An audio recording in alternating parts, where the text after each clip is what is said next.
Še naprej narašča tudi domača potrošnja, a zmerneje kot doslej. Naraščata tudi izvoz in uvoz.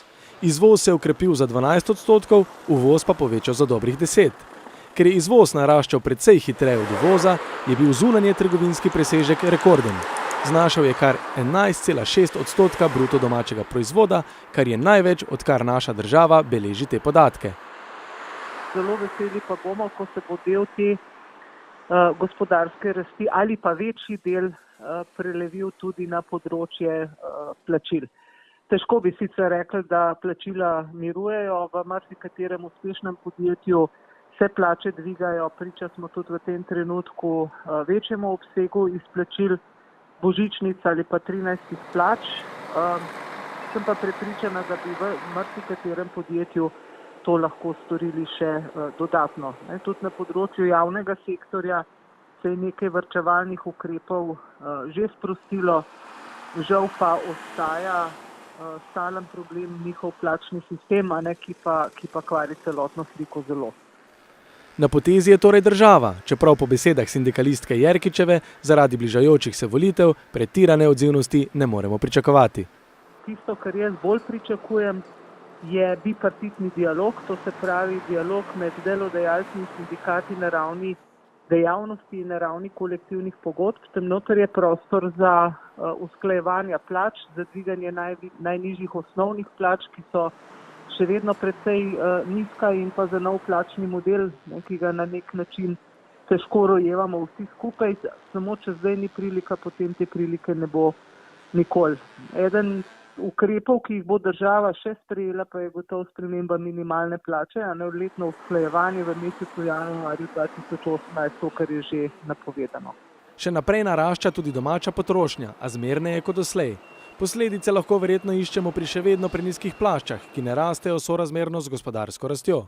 Težave imamo pri vseh plačah, tako v javnem sektorju s tem enotnim sistemom plač, ki postaja počasi anomalija sama po sebi, s popuščanjem posameznih skupinam se delajo neravnovesja pri drugih skupinah in na drugi strani v zasebnem sektorju v pogajanjih za kolektivne pogodbe, kjer pa ni enotnega plačnega sistema, ampak pogajanje na bipartitni ravni in kjer so najnižje osnovne plače ravno tako določene v prenizkem znesku. Zdi se, kot da je potrebna plačna reforma na obeh straneh, se pravi in v javnem in v zasebnem sektorju. Podjetja pa se kljub izrazito okrepljenemu izvozu vedno bolj soočajo s pomanjkanjem ustrezne delovne sile. V nekaterih dejavnostih se tako še naprej krepi zaposlovanje tujcev.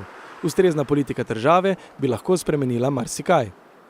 Še vedno imamo tipični problem, ki zmanjšuje konkurenčnost slovenskih podjetij v izvozu, preveliko obremenjenost plač, predvsem plač inženirskega kadra, saj zelo hitro preidejo v visoke davčne razrede, kar na njih deluje destimulativno, na drugi strani pa so kot strošek znotraj bilance podjetja primerljivi že z inženerskim kadrom v tujini. Kljub vsemu pa gospodarska rast zaradi drugih obveznosti, ki jih še ima država, ne more takoj pomeniti blaginje celotnega naroda. Mi ne smemo pozabiti, da smo po letu 2008 zabeležili številne padce in da ne bi bili te padci socialno tako, škodljivi, je vlada, tako kot je pač ravnala, zdaj je to za nami, zdaj nima smisla, da to komentiramo, vlada. Smo pač takrat zelo zadolžili Slovenijo, in je naša vzdržnost, naša fiskalna vzdržnost je ena stvar, če jo gledamo s sedanjimi podatki, ker mi imamo zdaj manj kot 2% proračunskega primanjkljaja, to je letni primanjkljaj, po maastrichtskih kriterijih naj bi bil celo lahko 3, Potem tudi zmanjšali smo javni dolg, ki je bil že preko 80%, zdaj se mi zdi, da 78%. Mi imamo tukaj še obveznosti, ob tem, da se naše razmere na enem področju močno slabšajo.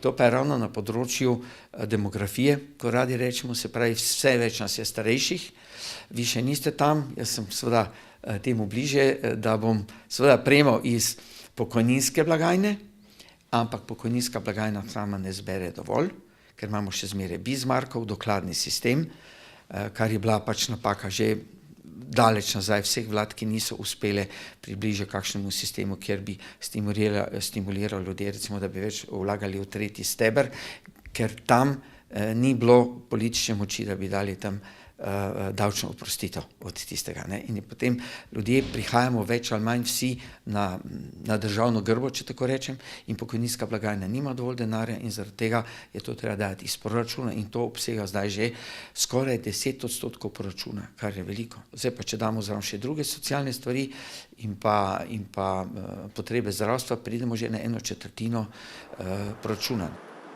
Vsekakor pa so obeti za prihodnje dobri. Zmanjšuje se stopnja brezposelnosti, saj je bilo konec novembra v evidenci prijavljenih 82.415 oseb, kar je 14,9% manj kot v enakem mesecu lani.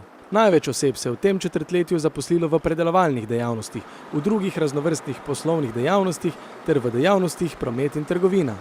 Še naprej postopoma narašča obseg kreditov gospodinjstvom, najbolj potrošniških.